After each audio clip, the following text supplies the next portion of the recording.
काय परिस्थिती झाली आज त्यांची. किती लोक आले आज प्रायव्हेट हॉस्पिटलला जाऊ शकतो, गरीब माणूस मरणार.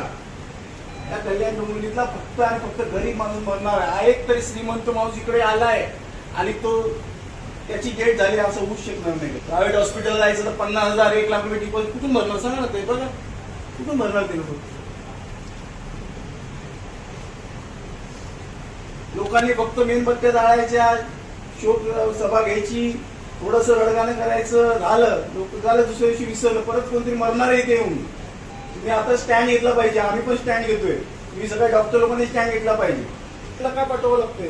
केमला जी परिस्थिती अशी की बाहेर रस्त्यावरती झोपवलेत माणसांना, तिथे बेड नाही. तिकडे आज पण आपण तिकडे पेशंट जर पाठवला महापालिकेकडनं, तिकडे तुम्हाला व्हेंटिलेटर मिळतो का? नाही मिळत.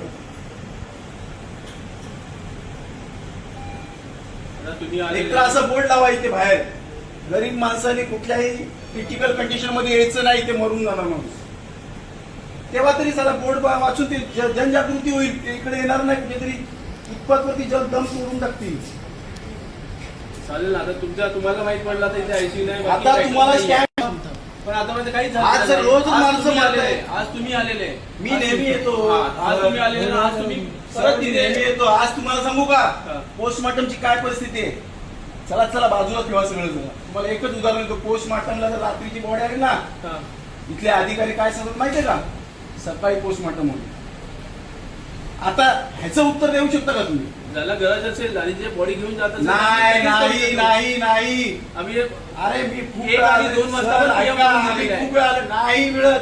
1 आणि 2 वाजता मी पीएम करून टायमिंग ठरलेले. तुम्ही आता एका दिवस केलं असं ते नका सांगू. अनेक वेळा आजपर्यंत जेवढे पण पेशंट आज कल्याणपुरीची एक बॉडी आली नाही ते त्याचं पोस्टमार्टम करण्यासाठी रात्रीच्या रात्री लगेच आमच्यासारखा आला तरच दिलं जातं. ते पण आमच्यापर्यंत एखादा नातेवाईक किंवा त्याचा अमुक मित्र आला तर आम्ही ते इमिजिएटली करून देतो. नाहीतर सकाळी या तुमचं पोस्टमार्टम सकाळी होणार. कधी जमणार हे सगळं? स्वीपर आता त्याची कधी थांबणार? 11 वाजता 12 वाजता त्याची ड्युटी संपलेली पण घरी जातील ना. 8 वाजता 9 वाजता आलेल्या लोकांना सुद्धा त्या पद्धतीने त्या परिस्थितीला समोर जावं लागतं.